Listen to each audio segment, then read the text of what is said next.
What should developers know about data collection? That's the question that we're going to be asking on this episode of Dynamic Developer, Tech Republic's show and podcast for developers, coders, engineers, or just anyone interested in software development.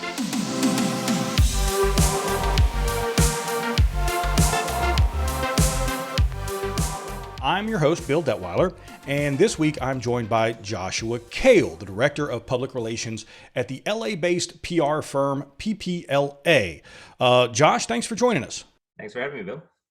You know, if you're wondering why on a developer show I'm talking to someone in PR, well, Josh isn't your normal flack. He has 14 years of experience working in communications and PR with companies that do everything from AI and ML to blockchain, data analytics, security, and storage. And he was also the senior PR manager for Cambridge Analytica's agency from the end of 2016 through early 2018. So he has a really good firsthand experience with what can go right and what can go wrong when it comes to data collection, privacy, and security here. And now he's writing about the future of data policy and ownership, which are important issues for everyone that's really involved in the development of a new app or a system, from developers to project managers and everybody in between. So that's why he's here talking about some of those things that developers need to know about data collection. So, Josh, let's get right to it. What kind of is the first thing that you think developers need to know about data collection, maybe that they don't know already, or isn't that kind of apparent? First, like on a general societal level, we're really at a precipice between everything that we've considered to be ourselves and who we are in our data prior to the last election in Cambridge and everything, and post. And we really need to see how we're going to approach our data ownership as an individual, as a business, and as a society.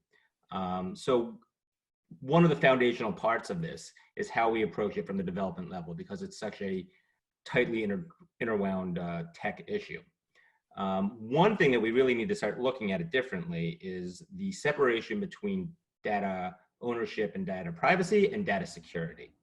Because a lot of times I feel when people are talking about this, it kind of gets all balled up into one. Data security, which is something we should all hopefully be very familiar with, is about when an outside evildoer tries to come in and pull what data is controlled by a company on behalf of the individual. What I'm concerned with, and what I think we really need to be focusing on from development onward, is the aspect of who owns that data to begin with, and whether it is the inherent right of the corporation or the app owner who has access to the data and ownership of that data, or we as individuals.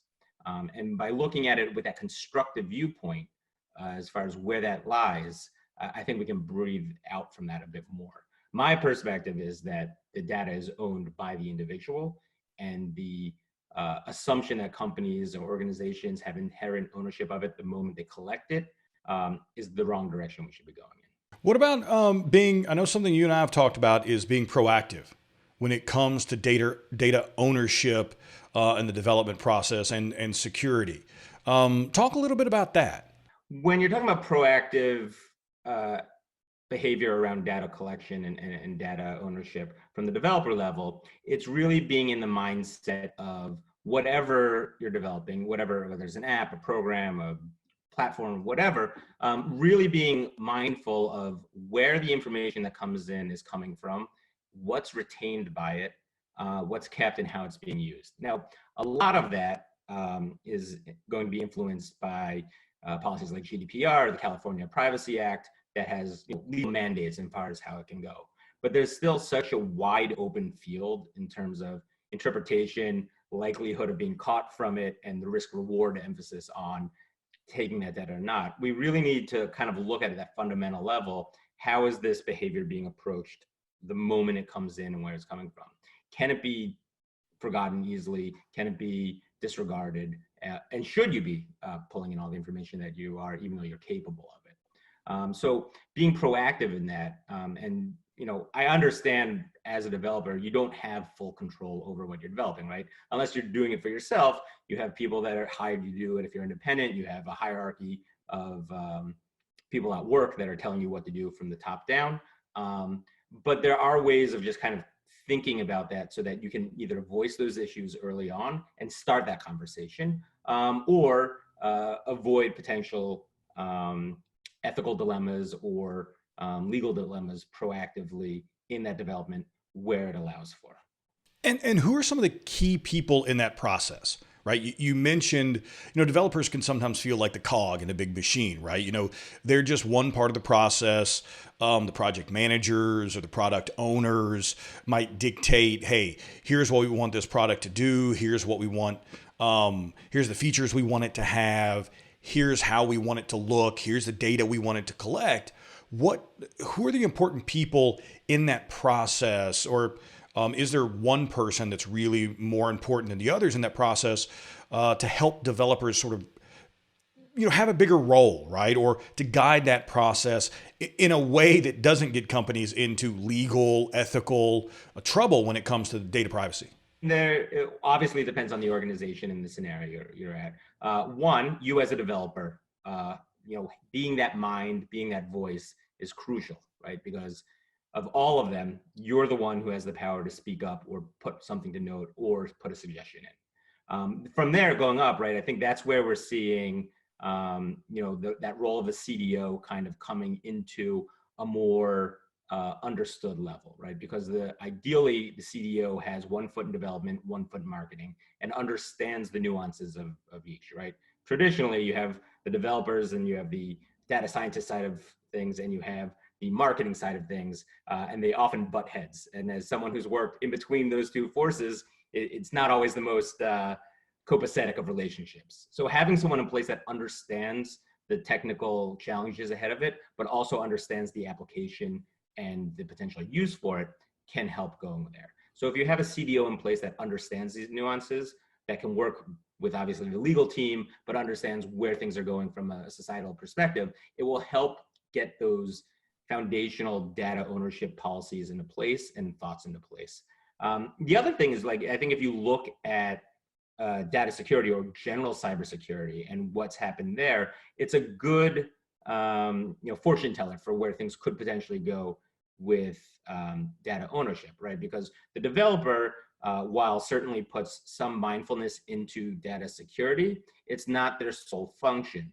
And you'll see that's where these rise of these, layered in cybersecurity solutions and vendors come in to help kind of fill in some of the spaces where that data security fails on the pure development level, whether it's due to, zero-day vulnerabilities or just general gaps or the evolution of,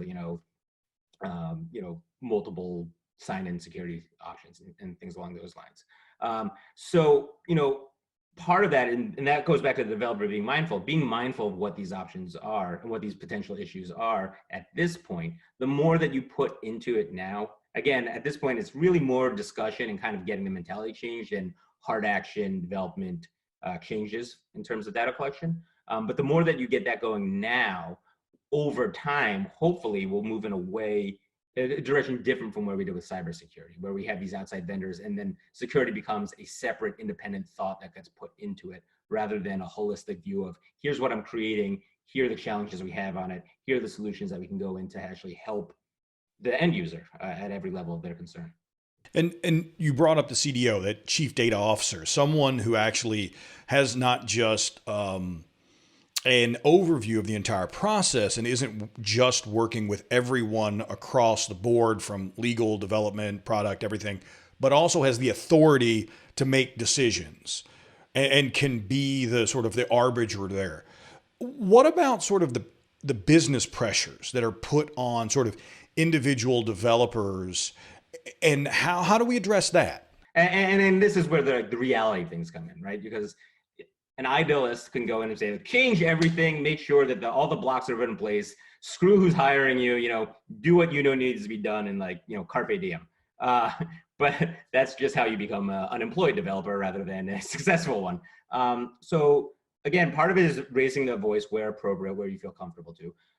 But the other one, from an organizational and from a professional basis, right? This goes into the need of coming together as an industry and saying, these are the expectations, these are the, the ethical protocols that we have in place or that we are pushing forward for this, so that it becomes more of a force. You're not an individual developer screaming into the wind, right? You're unionizing in that most classic and American of senses in order to make a social and a technical change within the system.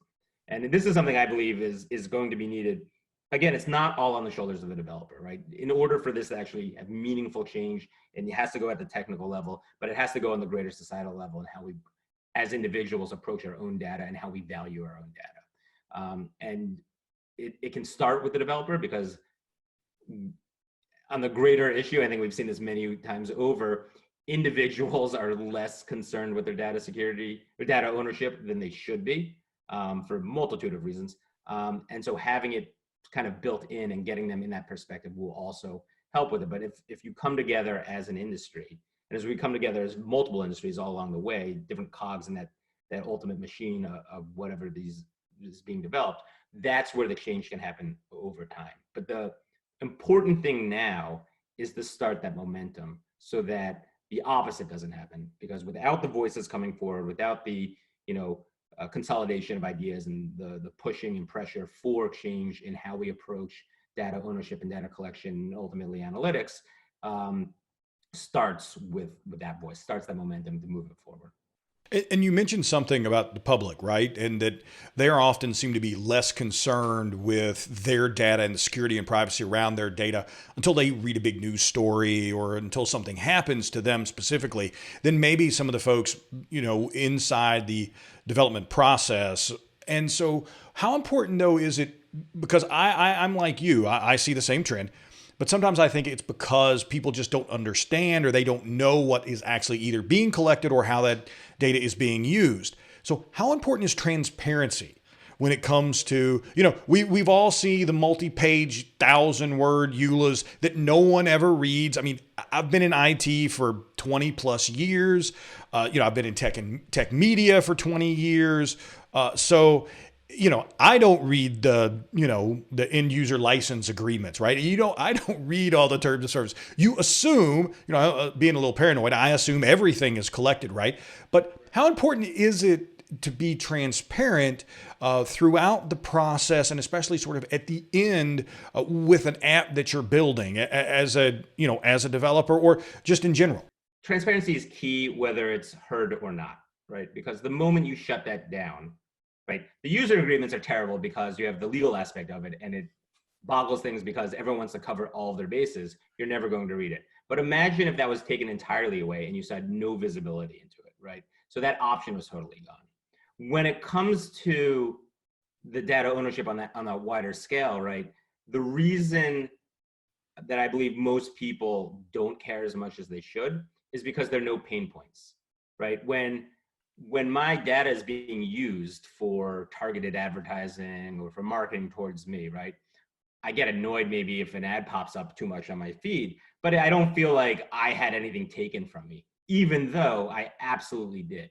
So because there are no pain points, there's no action. And Cambridge is a great example, right? Because was in January, everything with Cambridge really started tumbling down. And when the breach first started coming out with Facebook having all this data being out there that was, stolen from them, you would have expected people to drop off Facebook, advertising revenue to drop off, all this other stuff.